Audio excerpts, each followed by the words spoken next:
यह एक राजा की अद्भुत और जबरदस्त मोटिवेशनल कहानी है। किसी नगर में एक राजा रहता था। राजा बूढ़े होने को आ गए पर उनको कोई बेटा नहीं हुआ, सिर्फ एक बेटी थी। राजा को बहुत चिंता होने लगी कि अब मेरा इतना बड़ा साम्राज्य कैसे संभलेगा, इसकी देखभाल कौन कर पाएगा। एक दिन अचानक भगवान का नाम लेकर राजा ने ये निर्णय लिया कि कल सुबह जो भी हमारे दरवाजे पर आने वाला पहला व्यक्ति होगा, मैं अपनी बेटी से उसका विवाह कर दूंगा और अपना नया उत्तराधिकारी बना दूंगा। अगले दिन सुबह एक फटी पुरानी कमीज पहने एक लड़का दरवाजे पर दस्तक देता है।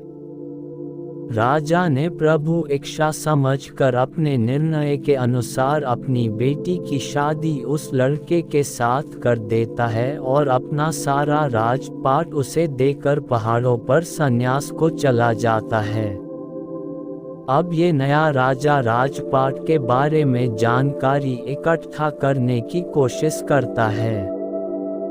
राज्य कैसे संभालना है, युद्ध में कैसे जाना है, क्या तैयारी होनी चाहिए ताकि बहुत अच्छा राजा साबित हो। उसने अलग अलग काम अपने अलग अलग मंत्रियों को दे रखा था, जैसे राजकोष वित्त मंत्री को, सेना की बागडोर सेनापति को, और ऐसे ही अन्य कई मंत्रियों को अपने मंत्रिमंडल में शामिल कर रखा था। नए राजा के संचालन में राज्य बहुत बढ़िया से चल रहा था। सारी प्रजा पुराने राजा की बहुत तारीफ कर रही थी कि क्या राजा चुना है। महाराज ने समस्त प्रजा के हमदर्द बनकर सदैव खड़े रहते हैं। यहाँ राज्य सभा के समस्त कमरे में समय समय पर सब आ जा सकते थे, लेकिन एक कमरे में सिर्फ राजा ही जाते थे। ये इस कोठरी में 10-15 दिन में जाते थे और किसी को जाने की अनुमति नहीं थी, यहाँ तक कि रानी को भी नहीं। अब समस्त दरबारियों को जिज्ञासा हुई कि आखिर इस कमरे में ऐसा क्या है कि कोई उसके अंदर देख भी नहीं सकता। जानने की इच्छा सभी को थी, लेकिन कोई पूछ नहीं पा रहा था।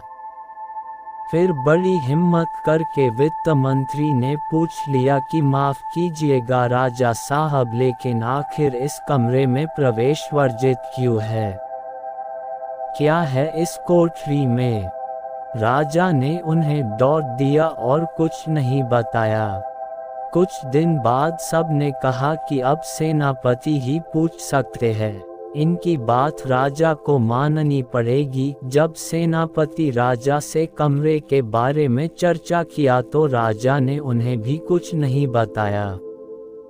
यहाँ से सबके मन में एक ही विचार आ रहा था कि अब रानी ही है जो इस जिज्ञासा को समाप्त कर सकती हैं। सब ने रानी से कहा कि आखिर इस कमरे में ऐसा क्या है कि महाराज आपको भी जाने की अनुमति नहीं देते। फिर क्या था? रानी ने तो एकदम जिद पकड़ ली कि अब तो मुझे जानना है। राजा के बहुत समझाने के बावजूद भी जब रानी नहीं मानी तो राजा उन्हें ले गए और कमरे का दरवाजा खोला। देखा तो उसमें कुछ भी नहीं था, एक फटी कमीज और कुछ फाटे कपड़े टंगे थे। सब ये देखकर हैरान थे तो राजा ने बताया कि मैं अपने शुरुआत को याद करने के लिए यहाँ आता हूँ। मुझे जब कभी यह अहंकार हो जाता है कि मैं राजा हूँ, मैं इस राज्य का सम्राट हूँ, मैं ही सबसे बढ़िया हूँ, तो यहाँ आ जाता हूँ, आधे घंटे बैठा रहता हूँ, अपने शुरुआत को याद करता हूँ और अपने आप को बताता हूँ कि मैं यही था, यही मेरी शुरुआत थी। वो तो पुराने महाराज का शुक्र मनाओ कि मुझे राजा बना दिया। थोड़ी देर के बाद जब अहंकार टूट जाता है तो साफ और सच्चे मन से बाहर आ जाता हूँ और अपने प्रजा की सेवा में लग जाता हूँ। कहानी से सीख। यह एक राजा की अद्भुत कहानी हमें बताती है कि अगर जिंदगी में कभी आपको ईगो आ जाए, आप अपने को बेस्ट मानने लगो, आपको लगता है कि मेरे जैसा तो कोई है ही नहीं, तो अपने शुरुआत को याद करिए, अपने स्ट्रगल वाली पुरानी जिंदगी को याद करिए। आप सरल होने लगेंगे, विनम्र होने लगेंगे, जमीन से जुड़ा हुआ महसूस करने लगेंगे। इसीलिए कहा जाता है कि पैसा इंसान को ऊपर ले जाता है, इंसान पैसा को कभी ऊपर नहीं ले जा पाता।